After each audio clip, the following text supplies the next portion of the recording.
Napoleon Hill's Think and Grow Rich is one of those books people buy expecting a secret money hack. But Hill immediately disappoints you in the first few pages because he tells you, very politely, that this isn't a book about earning money, it's a book about building the mind that earns money. Think of it like this: you're not downloading cash, you're installing a mental operating system update, the version where you stop self sabotaging, stop procrastinating, and start thinking like someone who actually gets wealthy. Hill begins with his first rule, which sounds simple but is brutally misunderstood. Riches begin with desire. Most people hear that and think, oh yeah, I desire money, I desire a Lamborghini, I desire a villa with a pool that cleans itself. But Hill isn't talking about that soft, fluffy, half asleep desire. He's talking about the kind of desire that throws you off the couch, drags you out of your warm bed at 5 a.m., and whispers in your ear at midnight, "Get up! We have work to do." It's not the desire that pops up when you're lying in pajama pants scrolling TikTok.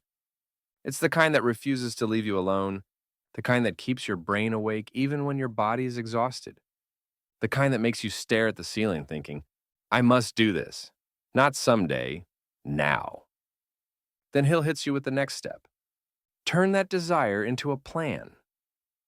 Because desire without a plan is just a daydream dressed nicely. It feels good, but it gets nothing done.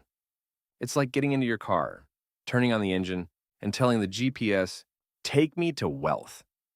The GPS just sits there because it has absolutely no idea what you want. You need a destination, a route, and some idea of where you're actually going. Otherwise, you're just burning fuel and lying to yourself. Hill says you must take that burning desire and turn it into something practical, a set of steps, deadlines, habits, and commitments. Something you can look at and say, okay, that's where I'm going, that's how I'm getting there. Then comes one of the strongest ideas in the entire book: belief. Hill claims, and modern neuroscience now agrees, that your mind becomes whatever you consistently tell it. If you repeat, I can't do this, I'm unlucky, nothing works for me, your brain doesn't argue, it doesn't roll its eyes, it doesn't correct you. It just says, got it, I'll behave like someone who can't succeed. Your brain is like a very obedient robot. It follows the commands you program into it, even if the commands are terrible. But if you feed it a different script, I will do this, I'm capable, it's only a matter of time, your brain will follow that too. Everything shifts at your posture, your decision making, your confidence, your patience. Hill understood something powerful. Your internal dialogue is basically the CEO of your behavior. And then Hill drops another truth bomb. Your environment is crafting your destiny. Your circle is not just your group of friends, it's the architecture of your future. If you spend time with complainers, guess what? You slowly become fluent in the language of complaining. You start noticing problems before opportunities.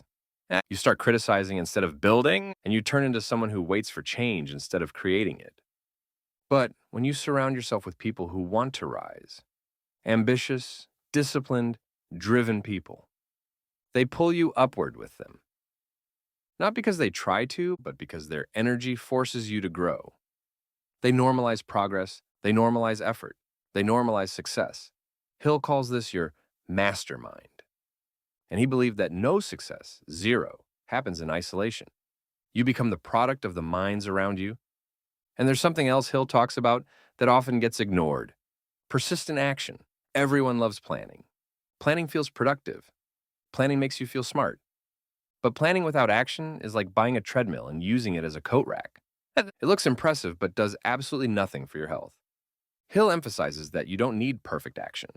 You need continuous action, messy action, imperfect action, action that embarrasses you a little. Because each step, no matter how small, builds momentum. And momentum is the closest thing we have to real-world magic. Then Hill brings everything together with a formula: clear desire, a definite plan, unshakable belief, the right environment, and persistent action. Put these together and wealth becomes almost inevitable. Not because the universe sends you money, but because you've turned yourself into the type of person. Who creates money? Money is not the cause. Money is the result. The real treasure is the mindset. The version of you that thinks boldly, acts consistently, plans intelligently, and refuses to quit. In the end, Hill isn't teaching you how to get rich. He's teaching you how to become someone for whom wealth is the natural outcome of who they are. Real wealth begins in the mind, and once it's built there, the outside world eventually follows.